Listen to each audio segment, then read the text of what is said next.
हम सभी जानते हैं कि सबसे पहले आप सभी को गणतंत्र दिवस की हार्दिक शुभकामनाएं। हम सभी जानते हैं कि आज हम 75वां गणतंत्र दिवस मना रहे हैं, परंतु यह गणतंत्रता हमें ऐसे ही नहीं मिली। हमारे देश के अनेक स्वतंत्रता सेनानियों ने अपनी जानें कुर्बान कर दी। सबसे पहले हमारे देश अंग्रेजी शासन से की गुलामी को सुचारू रूप से चलाने के लिए संविधान की आवश्यकता थी और इसके लिए संविधान सभा का गठन किया और संविधान बनाया गया। इस संविधान को बनाने में डॉक्टर भीमराव अंबेडकर की अहम भूमिका रही।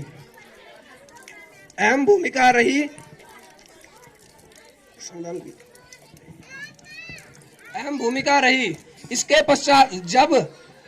पश्चात हालांकि पूर्ण स्वराज की मांग तो लाहौर के कांग्रेस अधिवेशन में 31 दिसंबर 1929 को ही हो गई थी, जिसमें पंडित जवाहरलाल नेहरू की अध्यक्षता में प्रस्ताव पारित किया गया। इसमें पंडित जवाहरलाल नेहरू ने कहा था, The British government has not only deprived the Indian people of their freedom, but based itself on their existence of the masses. Therefore the Indian people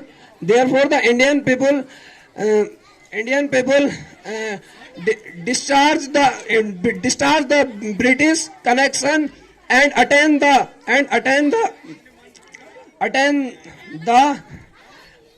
पूर्ण स्वराज्य, जिसका अर्थ था कि हमारे देश में ब्रिटिश सरकार ने भारत के न केवल उनकी आजादी से वंचित किया है, परंतु उन्हें सांस्कृतिक, आध्यात्मिक तथा राजनीतिक तौर से उन्हें बर्बाद कर दिया है। इसलिए हमें ब्रिटिश शासन से संबंध तोड़ देने चाहिए तथा पूर्ण स्वराज्य प्राप्त कर लेना चाहिए। अंततः 26 जनवरी 1950 को हमारे देश में संविधान लागू हुआ।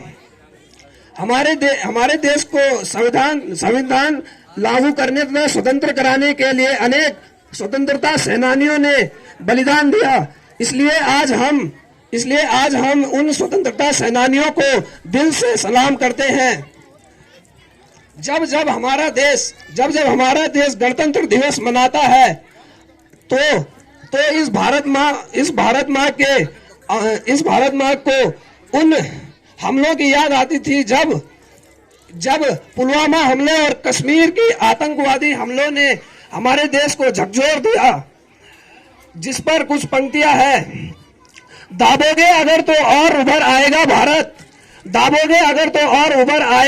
तेरे हर एक वार से और निखर आएगा भारत।